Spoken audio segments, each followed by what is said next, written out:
Mr. President. Senator from Oklahoma.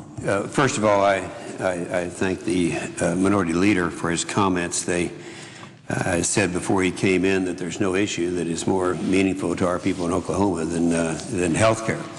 And the route that we're going now, I think there's an awareness. If you look at the polling data that was given by the senator from Arizona, people are now aware that this is not the way we should go. And we do have good ideas on this side of the aisle in terms of health savings accounts, medical malpractice, small business getting together and resolving this problem. Mr. President, the surprise to a lot of people is what we can do in the oil and gas business when we're concerned right now about the problem that we have, our dependence upon foreign countries for our ability to run this machine called America, that we actually could resolve that problem. I mean, we could produce enough oil and gas and all the other resources that I mentioned earlier so that we wouldn't have to be dependent upon the Middle East for anything. Now, increasing attention has been given to hydraulic fracturing, a key production method which has aided the United States production of oil and gas for more than 1 million wells and continues to aid in the production from over 35,000 wells a year. Hydraulic fracturing is a system that forces water down into the system to release oil and gas coming up. In fact, there are two things right now that open up our potential. One is horizontal drilling, and the other is hydraulic fracturing. Now, that's a 60-year-old technique. It's been responsible for 7 billion barrels of oil and 700 trillion cubic feet of natural gas. The National Petroleum Council reports that 60 to 80% of all wells in the next 10 years, now most of these are gas wells, the next 10 years will require hydraulic fracturing to remain productive and profitable. The first use of hydraulic fracturing was near Duncan, Oklahoma, in my state, Oklahoma. That was way back in 1949. Since that time, companies such as Oklahoma's Devon and Chesapeake have perfected the practice. Very simply, it is the temporary injection of mostly water with sand, nitrogen, carbon dioxide, and other additives to fracture and prop open the ground formations to improve the flow of oil and gas through the rock pores and increase oil and gas production. 95% of the fluid is water, 99% is water and sand. So we're really talking about putting in the water and sand that would already be there. Hydraulic fracturing is used for both oil and gas production, but I would like to focus mostly on natural gas. I have kind of the good news and the bad news, but first let me tell you the good news. The Potential Gas Committee at the Colorado School of Mines reported in June that the United States has it's kind of hard to talk about figures like this, it's 1,836 trillion cubic feet, or 1.8 quadrillion cubic feet of technically recoverable natural gas. This is the highest reserve total ever reported by this organization in the last 44 years. When the United States Department of Energy's proven reserves are added to the total, the U.S. future natural gas supply is over 2,000 trillion cubic feet. At today's rate of use, that's enough natural gas to meet demand for the next 100 years. Only 1 trillion cubic feet of natural gas can heat 15 million homes for a year or fuel 12 million natural gas-powered vehicles per year. T.B. Pickens is often quoted in this chamber. He characterized the reserves this way: 2 quadrillion cubic feet of gas are equivalent to Saudi Arabia's total petroleum reserves. I guess what we're saying is people complain that we are importing from the Middle East oil and gas, and then they find out that we have it all right here. We don't have to do that. If the argument there is, well, we don't want to use oil and gas because we think it pollutes, which it doesn't, but if that's their argument, then why are we willing to import it from Saudi Arabia and other countries in the Middle East? We can produce it right here in the United States. Much of the increases noted in the new report comes from estimates of shale gas found in formations throughout the United States. In fact, shale gas accounts for a third of America's total gas reserves. Again, we're talking about natural gas, very low in fossil fuels. It burns very cleanly, very inexpensive, and certainly, as you can see by this chart, very abundant. The United States Department of Energy reports that by 2011, most new reserves growth will come from non-conventional shale gas reservoirs. The American Petroleum Institute forecasts that unconventional gas production, such as that from coal bed methane, or CBM, and shale will increase from 42% of the total U.S. gas production to 64% in 2020. However, shale resources are largely only economically and technologically available due to hydraulic fracturing, that technique of forcing the gas out of the ground. The good news does not only involve oil and gas reserves, it also means good news for jobs. For example, the 10,000 wells producing in the 14-county North Texas Barnett Shale. That's a Barnett Shale is a type of shale that's characteristic in the northern part of Texas. In 14 counties, they're responsible for 110,000 jobs, $4.5 billion in royalty payments. That's the people who own the land. That's a property rights issue. And they account for 8% of the personal income, 9% of employment, and over $10 billion in increased economic activity in North Texas. In Haynesville Shale in Louisiana, it's created 33,000 jobs, $2.4 billion in business sales, $3.9 billion in salaries, $3.2 billion in royalty payments. Again, this is the economy that we're talking about. So we're talking about two separate issues. One is making us independent, and the other is to do something for the economy, and this happens at the same time. People look at these things and they say, why in the world is it that the Democrats in this chamber won't allow us to drill offshore, won't allow to get into the shale production in the western United States, and yet they complain about the fact that we are importing our oil and gas from the Middle East. The IPAA reports that the Marcellus Shale in Pennsylvania and New York contains 516 trillion cubic feet of natural gas, which is enough to satisfy the U.S. demand for more than 35 years, just in two states, Pennsylvania and New York, enough to satisfy our needs for the next 35 years. A 2008 report on the Marcellus Shale attributes production in the Marcellus to two key methods, and one is hydraulic fracturing. Again, it's the system they're used to make sure that we are able to retrieve and to produce this shale. Oil and gas development employs more than 26,000, and continued development in the Marcellus Shale is forecast to create over 100,000 jobs.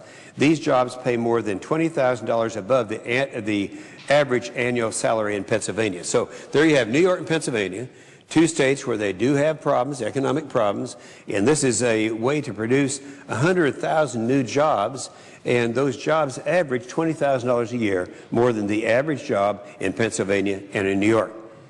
The Walton School of Business at the University of Arkansas recently completed an economic forecast of the Fayetteville Shale. It estimates a business and capital investment in the area of $22 billion, the creation of 11,000 jobs, and new state revenues of more than $2 billion by 2012. Now, we're talking about, in that case, just in the state of Arkansas. In my state of Oklahoma, we have the Woodford Shale, which is pictured here and extends through southwest Oklahoma.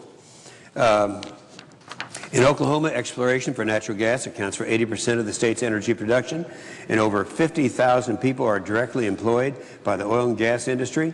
1 of 7 jobs in Oklahoma is directly or indirectly supported by the crude oil and natural gas industry, because we rank 4th in the nation for natural gas production and 5th in crude oil. Oklahoma received $1.3 billion in taxes directly from oil and gas production in 2009. In fact, oil and gas accounts for 25% of all taxes paid in my state of Oklahoma. These reserves mean domestic energy production and jobs, but now I have bad news. Another reason hydraulic fracturing has received increasing attention is because some members of Congress want to subject it to new federal regulation, specifically the Safe Drinking Water Act, by claiming the practice endangers drinking water sources. This Congress House members from Colorado and New York and Senate members from Pennsylvania and New York have introduced legislation imposing new federal regulation. Some of these members claim that allowing the practice is a loophole in the federal law and that it's free of regulation. Last Congress, at a House hearing, the current chairman of the House Energy and Commerce Committee claimed about hydraulic fracturing. He said, quote, "Oil and gas companies can pump hundreds of thousands of gallons of fluid containing any number of toxic chemicals into sources of drinking water with little or no accountability." Mr. President, this is completely false. In fact, nothing can be further from the truth. As a former chairman and current ranking member of the Senate Environment and Public Works Committee, I have a long history of working on environmental and energy issues. And I can tell you, new federal regulation of hydraulic fracturing would be a disaster. The Safe Drinking Water Act was enacted in 1974. It was enacted to establish drinking water standards and to control permanent disposal of waste by underground injection. By 1974, hydraulic fracturing had been in commercial operation for 25 years. This law was not designed nor intended to regulate the practice, and the legislative history demands that. In 1974, the conference report states that none of the Act's underground injection provisions are to, quote, needlessly interfere with oil and gas production. That was in the law in 1974. And in 1980, the amendments were probably the most significant until 2005 for clarifying the Act's application to oil and gas operations.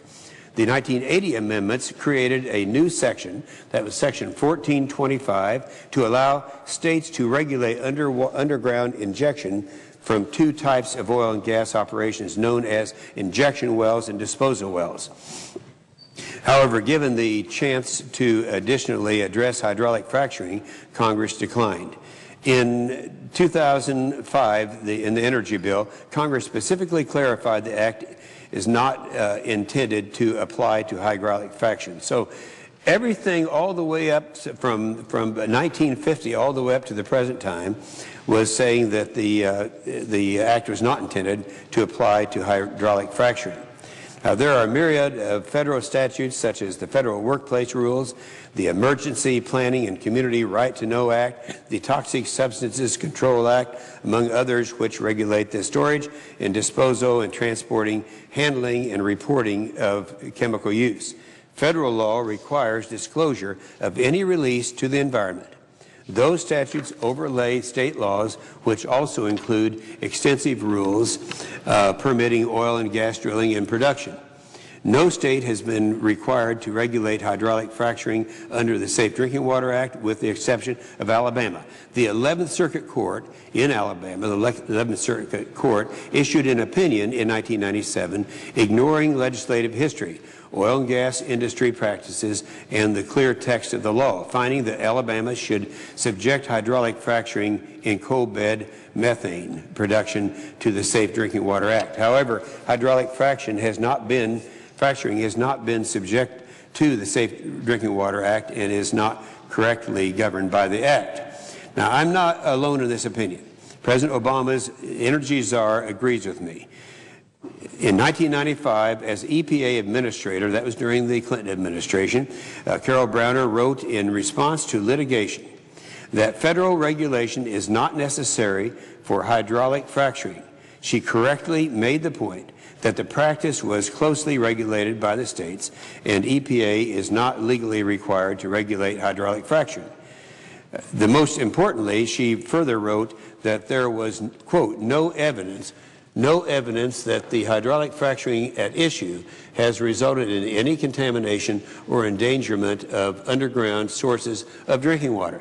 Now, this is Carol Browner. That's the current energy czar serving in the White House. Following the 1997 litigation in Alabama, I introduced legislation in 1999 with Senator Sessions and again in 2005, clarifying that hydraulic fracturing is not correctly regulated by this Act.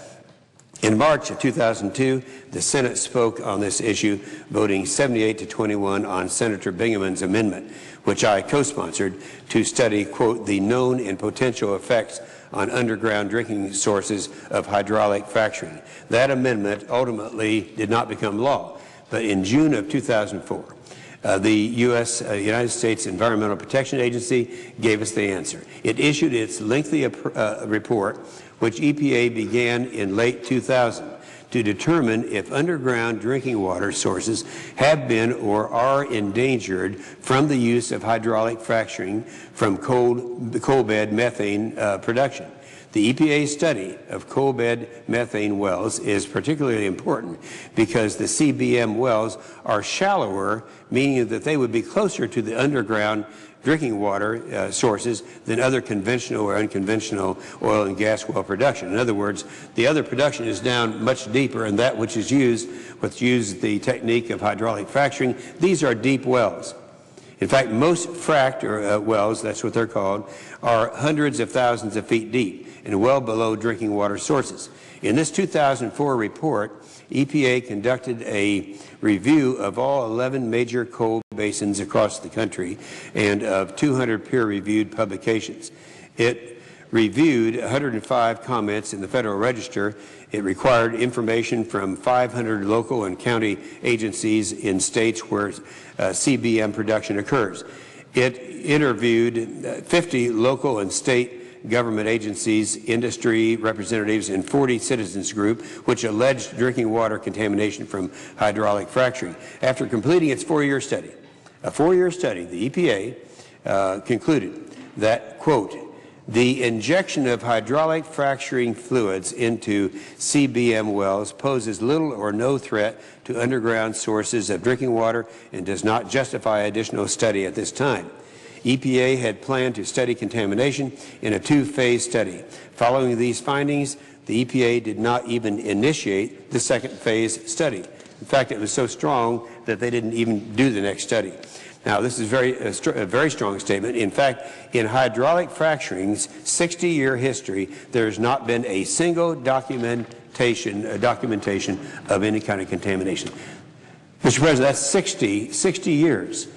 As early as 1998, the Groundwater Protection Council conducted the first survey of the 25 states in which hydraulic fracturing for oil and natural gas production occurs for any complaints of underground contamination.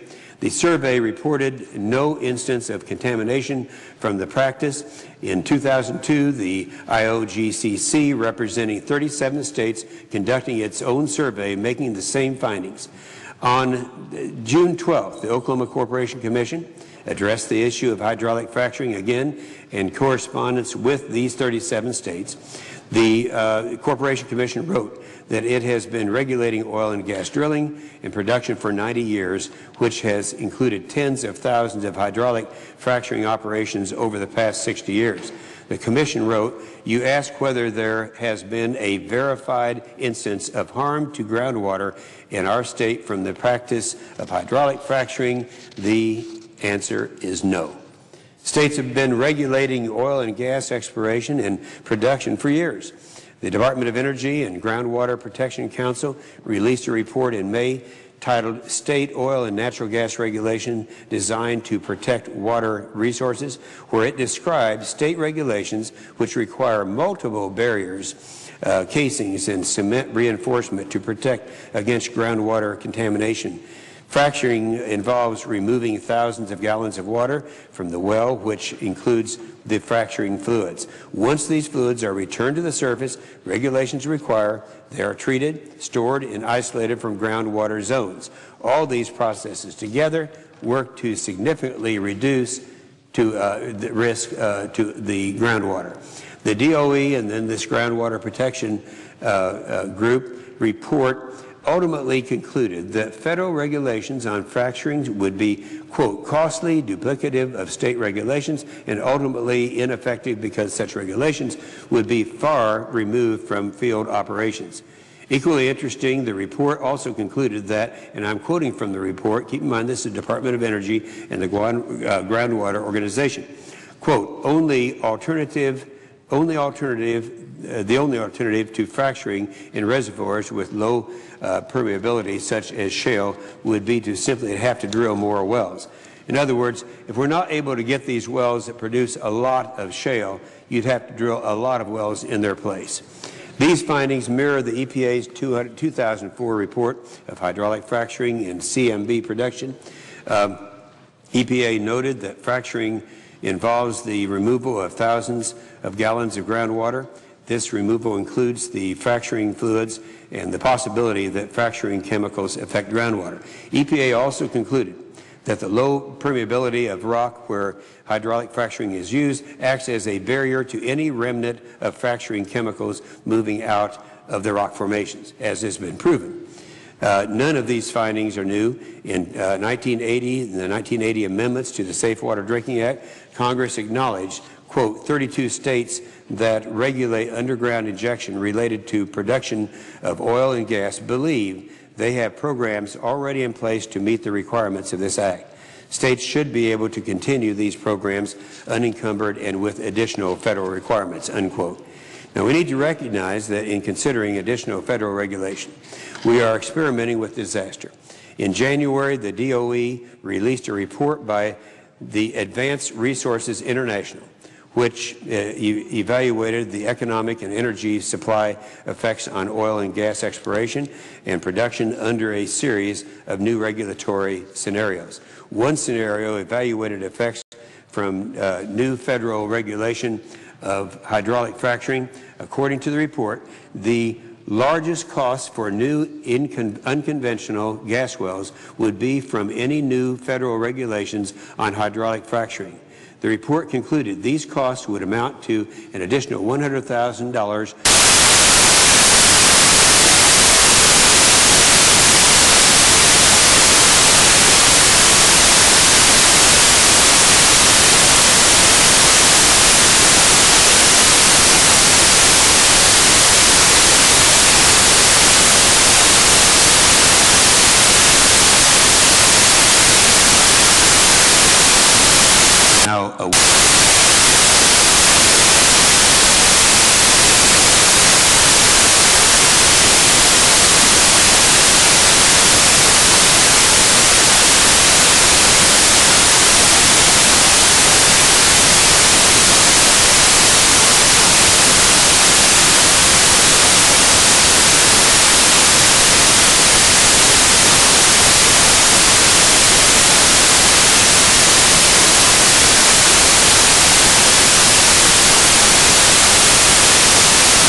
Key method, which is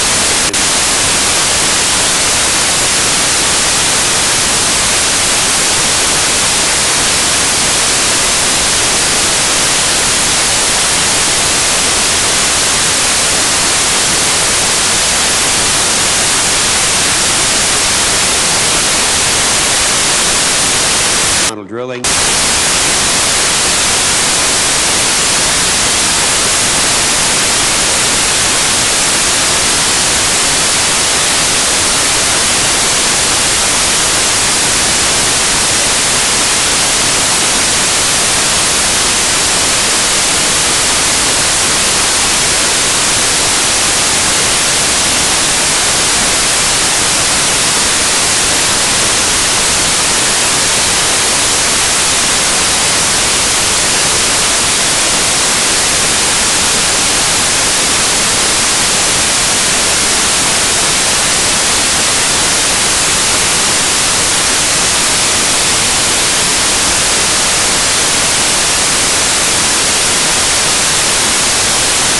Open.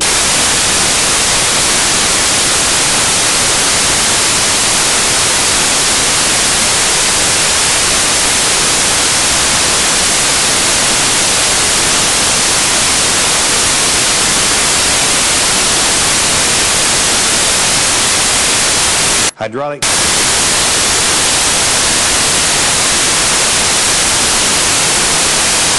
Natural.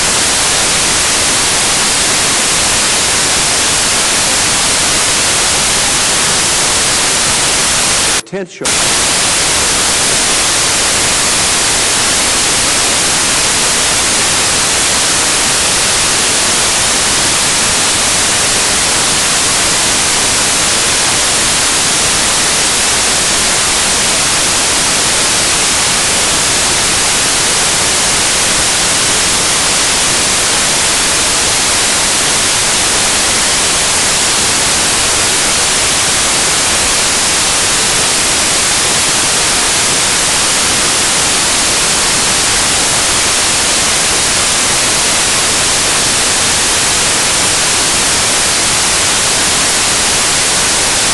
is open.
Throughout there.